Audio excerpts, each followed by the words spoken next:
Halo, salam jumpa pemirsa. Agropolitan News kembali hadir menyapa Anda edisi hari ini Sabtu 4 November 2024. Selain dua informasi tadi, redaksi kami juga telah menyiapkan sejumlah informasi menarik dan aktual lainnya. Bersama saya Elfrina Rahma dan berikut kita simak bersama Agropolitan News selengkapnya.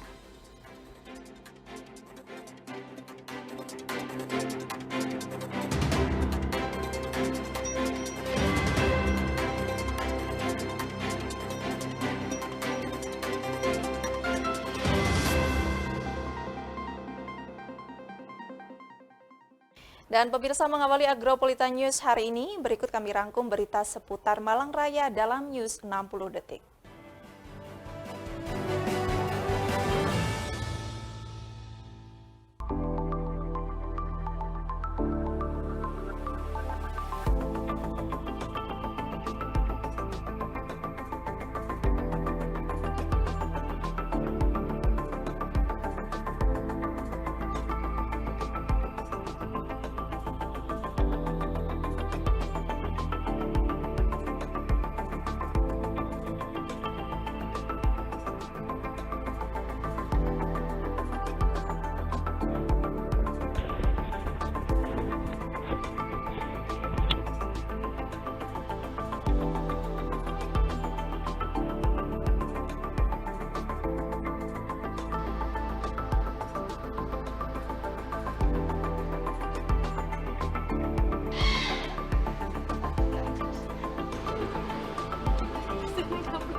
Ya, pemirsa, kita awali informasi pertama. Badan SAR Nasional atau Basarnas Surabaya menyelenggarakan rapat koordinasi dan juga penyusunan rencana kontingensi bersama seluruh SAR yang ada di Jawa Timur. Kegiatan yang berlangsung di Spencer Hotel Kota Batu tersebut bertujuan untuk meningkatkan solidaritas antar seluruh stakeholder, baik TNI, Polri, hingga dinas terkait dalam rangka mengantisipasi kemungkinan bencana yang ada di wilayah Jawa Timur, khususnya Malang Raya.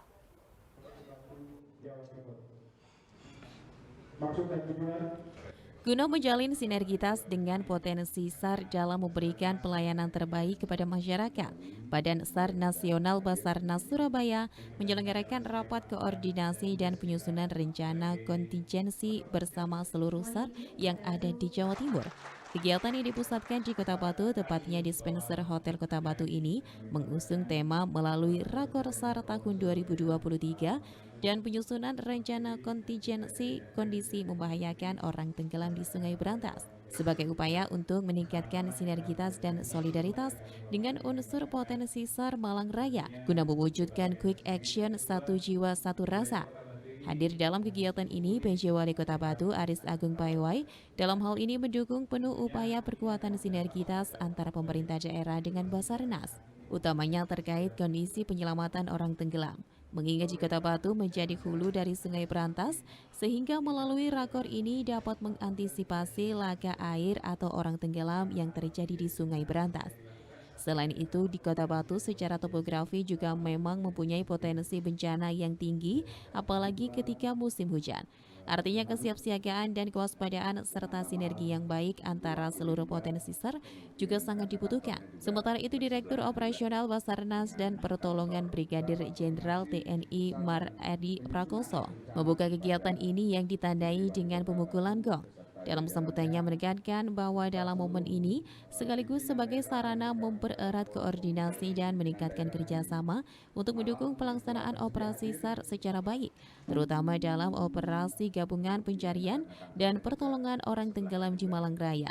Dengan harapan kegiatan ini mampu meningkatkan sinergi antara stakeholder, baik TNI, Polri, dan dinas terkait yang sudah terbangun, sehingga manakala terjadi bencana, masing-masing pihak mampu turut berperan dalam upaya pencarian. Kita mengidentifikasi apa yang menjadi permasalahan, apa yang menjadi tantangan, apa yang menjadi hambatan dari potensi yang ada, sehingga kita bisa melaksanakan adanya kolaborasi antara Basarnas, TNI, Polri, dinas terkait, bagaimana kita memberikan pelayanan masyarakat khususnya dalam upaya pencarian SAR yang kemungkinan terjadi di wilayah Malang Raya ini, sehingga pelaksanaan kegiatan manakala terjadi kebencanaan ini bisa terlaksana dengan baik, kemudian meminimalisir timbulnya korban apabila itu terjadi di wilayah Malang Raya. Dari Kota Batu, Violan Ikhwanda ATV melaporkan.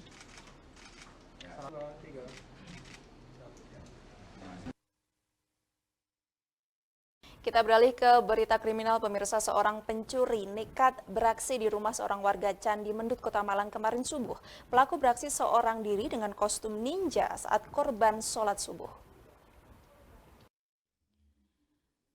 Aksi pencuri berkostum ninja terekam kamera CCTV saat menyatroni rumah pasangan lansia di kawasan Candi Mendut, Kota Malang, Rabu subuh. Pelaku beraksi saat pemilik rumah sedang menunaikan ibadah sholat subuh di masjid. Pelaku beraksi seorang diri dengan pakaian ninja serba hitam agar tidak ketahuan. Pelaku masuk ke dalam rumah dan mulai menggasak barang berharga milik korban. Terlihat pelaku sangat profesional saat beraksi. Aksinya berlangsung sangat cepat dan tenang sambil menggasak barang berharga milik korban. Tidak lupa pelaku menutup kamera CCTV dalam rumah agar aksinya mulus. Pelaku berhasil menggasak satu ponsel milik korban dan langsung kabur mencari selamat. Saat kabur, pelaku sempat melepaskan pakaian ninja di pinggir jalan. Seluruh aksi pelaku terekam jelas di kamera CCTV milik warga dan keamanan kompleks. Menurut keterangan warga, aksi tersebut sudah kali ketiga terjadi di lokasi rumah yang sama. Pencurian ada di Blok 5, RT 5 maksudnya, RT 5 di rumahnya salah satu warga. Kemudian pencurinya ini lari ke belakang ya, ke Blok 5 atau RT 4 kita ini. Jadi sarannya seharus semakin waspada agar kejadian ini tidak terulang kembali. Kejadiannya itu jam 4 ya, pas waktu sholat subuh. Jadi warga ini kalau sholat subuh kan di masjid ya, suami istri ke masjid, sehingga dia sudah tahu rumahnya kosong, sehingga pencuri itu masuk gitu. Jadi kemarin tanggal 1 November 2023 kejadiannya. Pak, modus pencurinya seperti apa Pak? Dengan pakai pakaian apa gitu? Oh, pakaiannya pakai ninja ya, ditutup wajahnya semuanya dan pakainya hitam-hitam. Atas kejadian ini, warga memilih untuk meningkatkan sistem keamanan di kompleks perumahan. Warga diharapkan tetap waspada dengan aksi serupa yang bisa terulang. Dari Kota Malang, Saiful Akbar ATV melaporkan. Dan pemirsa, usai jeda berikut kami akan segera kembali. Untuk itu tetaplah bersama kami di Agropolitan News.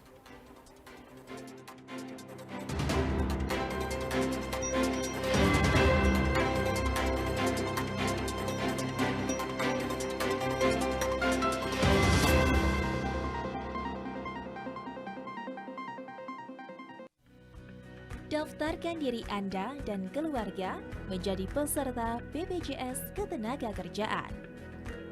Iuran rutin per bulan. Manfaat dari BPJS Ketenagakerjaan sesuai peraturan pemerintah yaitu 1. Mendapatkan pengobatan dengan perawatan tanpa batas sesuai indikasi medis. 2.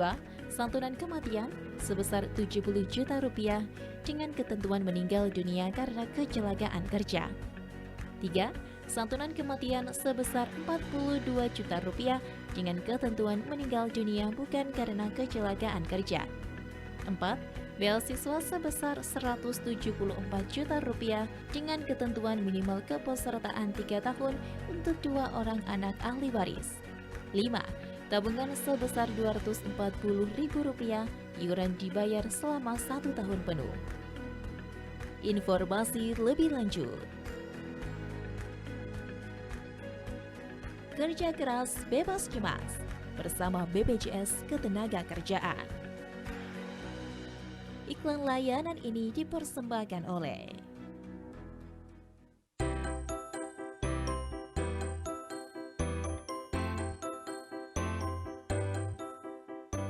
Hai teman-teman Agropolitan Televisi dan Dinas Pendidikan Kota Batu berkolaborasi menghadirkan guru yang hebat dari berbagai sekolah di Kota Batu.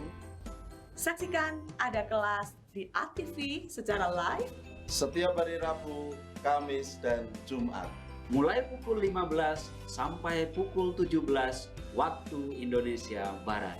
Semangat belajarnya ya! Sampai jumpa.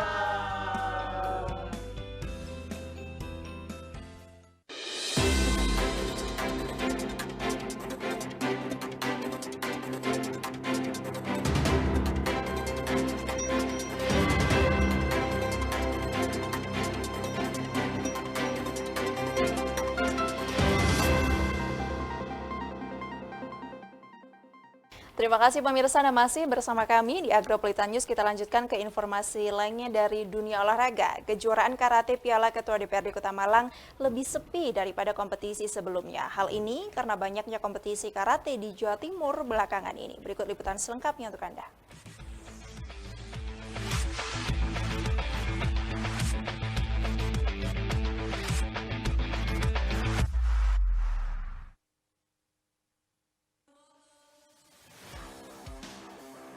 Kejuaraan karate Piala Ketua DPRD Kota Malang lebih sepi daripada kompetisi sebelumnya.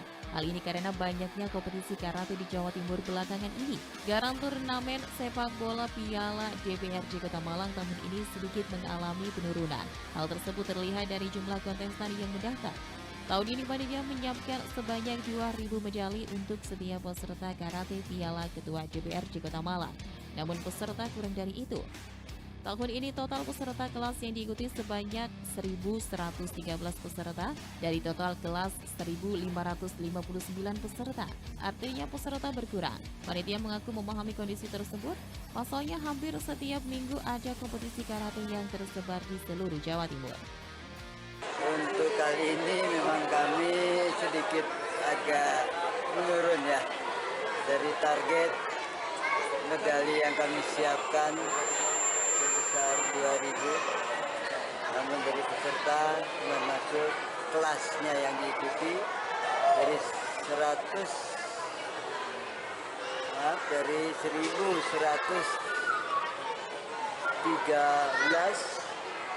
dengan total kelasnya 1.559.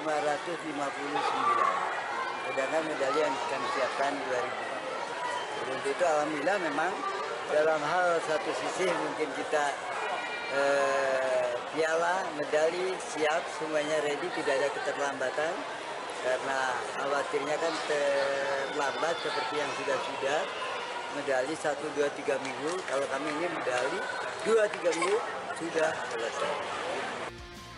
Namun hal ini tidaklah menjadi sebuah persoalan yang berarti. Pasalnya tujuan utama digelarnya kompetisi ini adalah untuk menjadi wadah atlet muda Kota Malang menyalurkan bakat di kompetisi resmi sekaligus persiapan jelang Porprov 2025 di Malang Raya. Dari Kota Malang, Jion Arista, News Sport ATV melaporkan.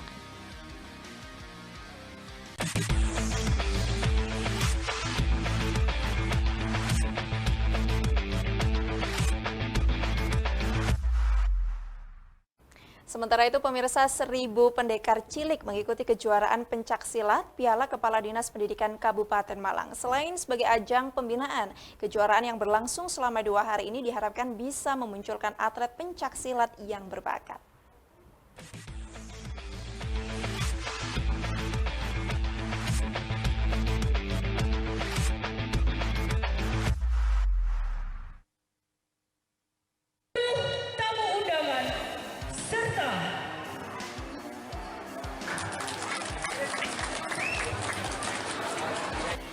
Kegiatan dilaksanakan di Sekolah Dasar Negeri 1 Randugading Ragunan, Kabupaten Malang pada Sabtu 4 November 2023. Kejuaraan yang diikuti 1.000 lebih atlet yang berasal dari sekolah dasar dan sekolah menengah pertama yang ada di wilayah Kabupaten Malang.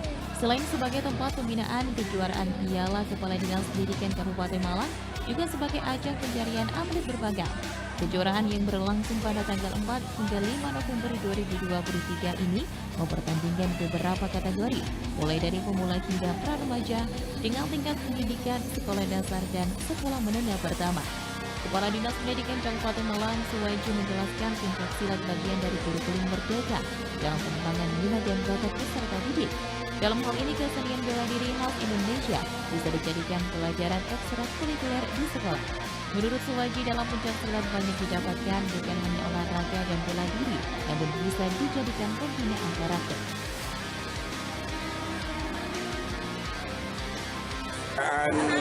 Pencaksilat Piala Kepala Dinas Pendidikan tahun 2023 ini pertama, tetapi pesertanya sangat antusias juga. Sampai ditutup itu sudah 700, bahkan masih ada tambahan lagi. Tetapi karena kuotanya kita maksimalkan, ya akhirnya terbagi 3 gelombang, 300, 400, sekitar 1.000. Jadi totalnya sekitar 1.000. Acara dimulai. Pak, kedepannya seperti apa pembinaannya? Ya tentunya ini kan bagian dari kegiatan kurikulum merdeka di dalam mengembangkan minat bakat peserta didik. Dan pencaksilat bisa dijadikan sebagai pelajaran ekstrakurikuler, sehingga masing-masing sekolahan bisa mengundang pelatih untuk ekstrakurikulernya, salah satunya adalah pencaksilat. Dan di dalam pencaksilat itu kan banyak hal yang didapatkan, bukan hanya olahraga, bukan hanya bela diri, tetapi pembinaan karakternya akan ada. Kejuaraan Piala Kepala Dinas Pendidikan Kabupaten Malang ke depan diharapkan bisa terus berlanjut dan bisa muncul atlet-atlet berbakat yang bisa menjadi wakil Kabupaten Malang. Dari Kabupaten Malang, Max Munir, News Sport, ATV melaporkan.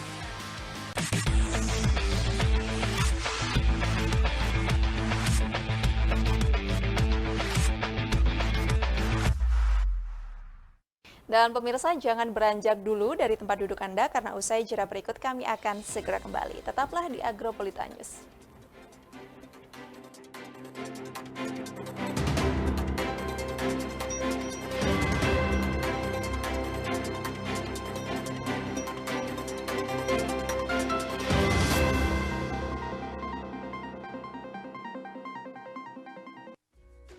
Jaga stunting itu penting.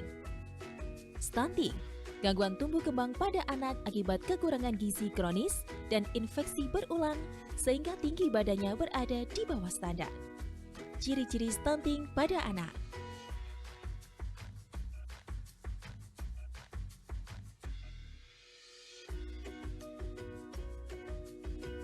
Penyebab stunting pada anak.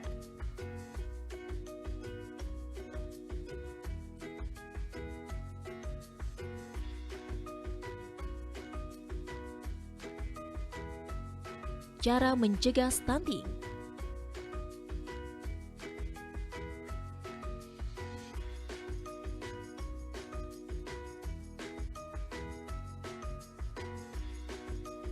Ayo, cegah stunting. Iklan layanan ini dipersembahkan oleh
Terima kasih pemirsa, Anda masih bersama kami di Agro Pelita News. Kita lanjutkan ke informasi lainnya. Viral di sosial media, aksi bocah menunjukkan kebolehan dalam bermain skateboard. Dengan skill tinggi yang dimiliki membuat namanya dieluluhkan siswa satu sekolah. Berikut liputan selengkapnya untuk Anda.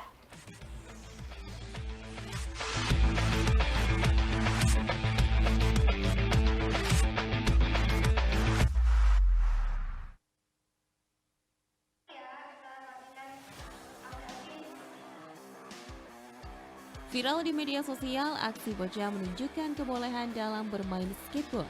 Dengan skill tinggi yang dimiliki, membuat namanya dielulukan siswa satu sekolah. Bocah penutulenta tersebut bernama Afdafin Syauki, siswa SMP Negeri 6 Kota Malang. Tampak dengan sangat percaya diri, Davin melintasi berbagai rintangan dan obstacle dengan mudah.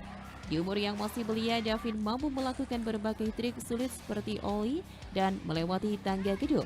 Tak heran dengan skill yang dimilikinya, Davin sukses meraih medali perak dalam ajang Porprov 2023 yang diselenggarakan di Sidoarjo, Mojokerto, dan Jombang.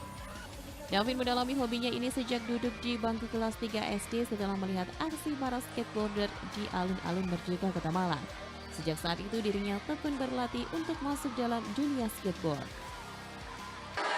Awal mula dulu diajak orang tua ke alun-alun, lihat skate di sana, pas itu juga ada kayaknya lagi ada acara. Habis itu nggak lama beli papan skate di toko olahraga yang harganya mungkin 150-an. Dari situ diajak saudara ke Mergosari. Di sana kenalan sama banyak homis-homis di sana, terus ketemu sama teman-teman juga. Akhirnya hari Minggu ke sana lagi, main bareng lagi. Terus lama itu ikut skate school di sana sampai 3 tahun. Di situ aku keluar, ikut lagi skate school di Sawah Jajar yang sekarang. Atlet yang mengidolakan Sanggu Tanjung dan Louis Lopez ini berharap agar ke depan bisa semakin jago bermain skateboard. Ia ingin menjadi salah satu atlet yang mengharumkan nama Indonesia dalam ajang SEA Games atau Asian Games kelak. Dari Kota Malang, Dion Arista, News Sport, ATV melaporkan.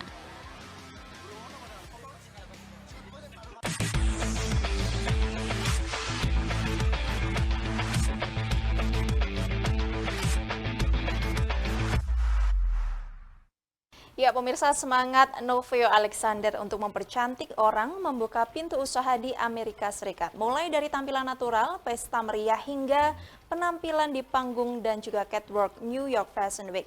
Apa rahasia Novio untuk menjadi makeup artis yang sukses di Amerika Serikat? Berikut simak laporan dari VOA.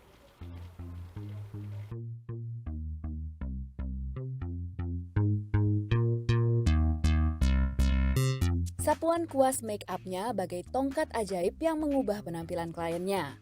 Veo, panggilan akrab Novio Alexander, adalah make up artis asal Indonesia yang berbasis di Los Angeles, California. Sebagai make up artist, aku udah dari 2011. But before that, aku di Singapura almost 2 years. After that aku balik 2011, balik Indonesia, balik Jakarta. Terus aku nekunin make up sambil kuliah. Nah, dari situ sambil kuliah, sambil kerja, sambil make up, sampai sekarang. Novio mengamati ada perbedaan cukup signifikan menjadi make up artis antara di Amerika dengan di Indonesia. Mereka tuh di sini tuh ngecasnya beda-beda kalau make up artis ini. Kadang kalau kita mau pakai bulu mata, ada tambahan lagi kayak gitu. Untuk ikutin mereka tuh sebenarnya agak susah. Cuman kita mencoba untuk kayak lebih menyamankan klien kita langsung yang kayak all in gitu. Selain juga keberagaman etnis warga Amerika yang membuatnya harus lebih banyak belajar soal teori warna. Dengan segmented banget gitu. Kalau misalnya untuk kulit yang lebih gelap, dia akan makeup artisnya itu ya untuk kulit yang agak gelap gitu. Nah, jadi mereka akan pilih. Jadi makeup di sini tuh mereka punya keahlian masing-masing. Tak hanya warga Amerika, tak sedikit klien Veo datang dari Indonesia. Mulai dari permintaan makeup photoshoot, pernikahan, hingga penampilan glamor di atas panggung maupun di catwalk.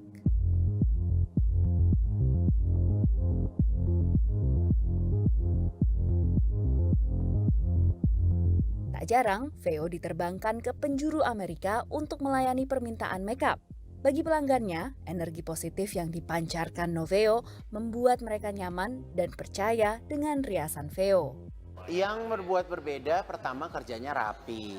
Terus saya suka sama dia tuh bukan makeup artist yang suka ngerumpi, yang banyak ngomong. Jadi kalau kerja diam, karena nggak semua customer itu suka diajak ngomong. Jam terbang selama dia ada di sini, kerjanya menjadi lebih praktis ya gitu. Jadi banyak hal-hal baru yang aku lihat juga dari skillnya dia, dari bagaimana cara dia apply semua produk-produk yang dia pakai. We really wanted to use Noveo because the other day we worked with him before, right? For the entire day. And he was a really, really funny guy. And we just laughed the entire day with him. And he's really fun to work with, yeah. Veo punya cita-cita besar dengan talentanya. My dream pengen sih kan kenapa aku base-nya di LA. Soalnya kan semua orang juga tahu, this is Hollywood. Ya kan, artis-artis semua juga datang ke sini untuk Hollywood. Mungkin pengen menjadi makeup artist atau Hollywood makeup artist. Ya doanya cuma itu doang sih. Dari Los Angeles, California, Virginia Gunawan, Aryatna Budianto, Supriyono, VOA. Dan pemirsa, sejarah berikut kami akan segera kembali. Untuk itu tetaplah di Agropolita News.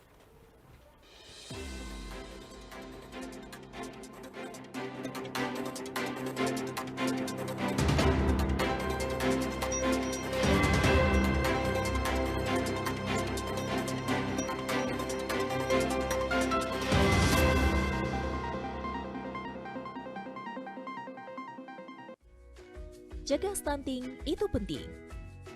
Stunting, gangguan tumbuh kembang pada anak akibat kekurangan gizi kronis dan infeksi berulang sehingga tinggi badannya berada di bawah standar. Ciri-ciri stunting pada anak.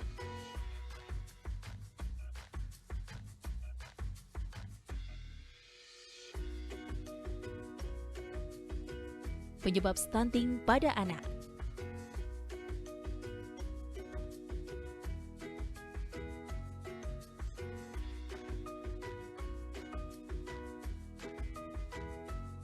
Cara mencegah stunting.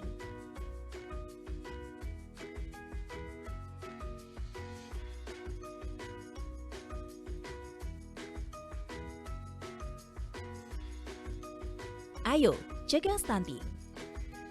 Iklan layanan ini dipersembahkan oleh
Terima kasih Anda masih bersama kami di Agropolita News. Pemirsa, beredar sebuah unggahan di media sosial Facebook yang mengeklaim bahwa aplikasi Dana mengeluarkan kartu fisik. Terkait dalam unggahan tersebut, informasi terkait dengan syarat dan juga ketentuan dalam proses pembuatan kartu fisik aplikasi Dana.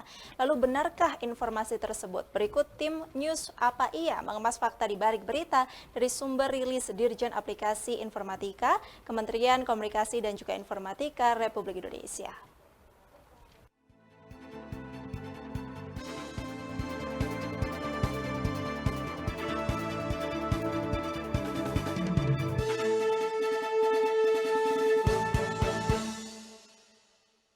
Sobat News, Tahukah kalian, banyak sekali cuitan informasi yang setiap harinya mengelilingi kita. Namun, apakah berita-berita tersebut sudah terbukti? Apa ya akan mengajak kalian untuk mengupas fakta di balik berita. Beredar sebuah unggahan di media sosial Facebook yang mengklaim bahwa aplikasi Dana mengeluarkan kartu fisik. Terlihat dalam unggahan tersebut, informasi terkait syarat dan ketentuan dalam proses pembuatan kartu fisik aplikasi Dana. Waduh, apa ya aplikasi Dana keluarkan kartu fisik?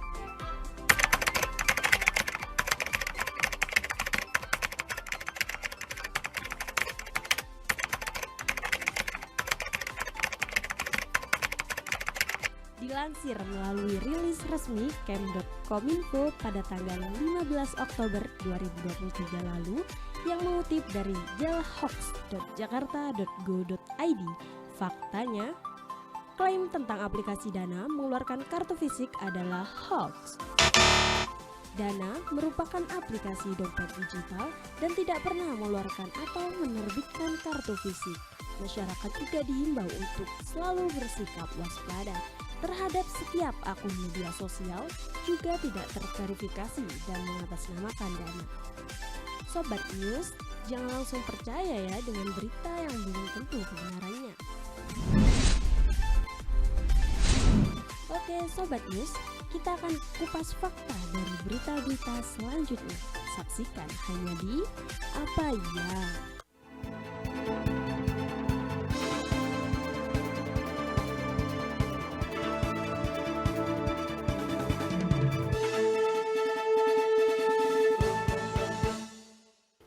Beralih ke informasi lainnya, pemirsa, Indonesia memiliki banyak objek wisata, bahkan menjadi destinasi wisata dunia.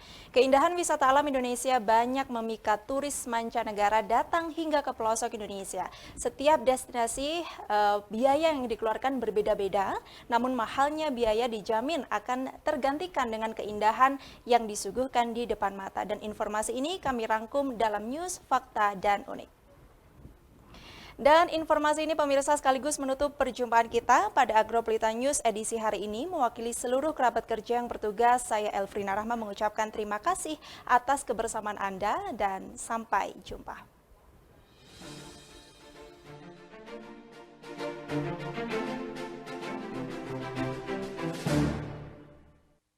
Pemirsa, inilah fakta unik wisata termahal di Indonesia.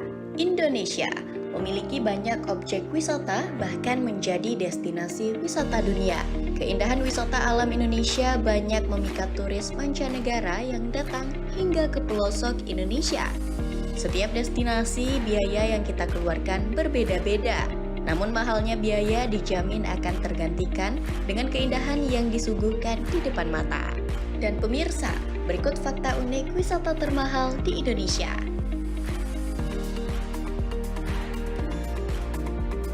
Pulau Komodo. Pulau Komodo adalah sebuah pulau yang terletak di Kepulauan Nusa Tenggara, berada di sebelah timur Pulau Sumbawa, yang dipisahkan oleh Selat Sape. Pulau Komodo dikenal sebagai habitat asli hewan komodo. Pulau ini termasuk salah satu kawasan Taman Nasional Komodo yang dikelola oleh pemerintah pusat. Tiket masuk Pulau Komodo akan dipungut sebesar Rp250.000 hingga Rp300.000 untuk warga negara Indonesia dan Rp400.000 hingga Rp450.000 untuk warga negara asing.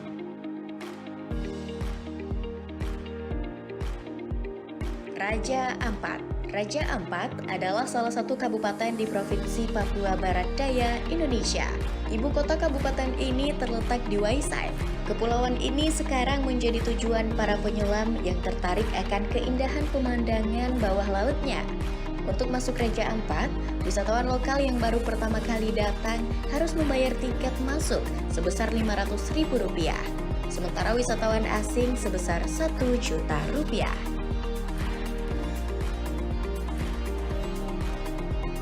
Labuan Cermin. Labuan Cermin terletak di Desa Labuan Kelambu, Kecamatan Biduk-Biduk, Kalimantan Timur. Perjalanan yang bisa ditempuh untuk menuju Labuan Cermin ini sekitar 6-7 jam dari ibu kota Kabupaten Berau, Tanjung Redep, Kalimantan Timur. Meski perjalanan cukup jauh, rasa lelah akan segera terobati begitu melihat keindahan alam yang ada di Labuan Cermin.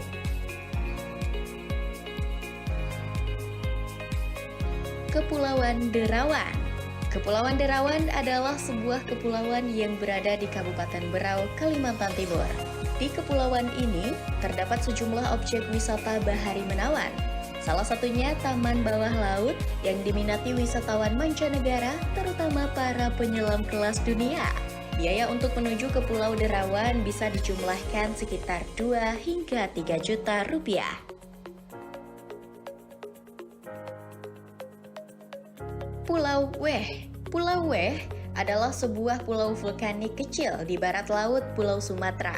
Pulau ini dulunya terhubung dengan Pulau Sumatera, tetapi kemudian Pulau Weh ini dipisahkan oleh laut setelah letusan gunung berapi Pleistosen terakhir. Pulau ini terletak di Laut Andaman. Untuk menikmati keindahan bawah laut Pulau Weh, penjelajah cukup menyiapkan biaya sekitar Rp500.000. Pemirsa, itulah fakta unik wisata termahal di Indonesia versi News, Fakta dan Unik.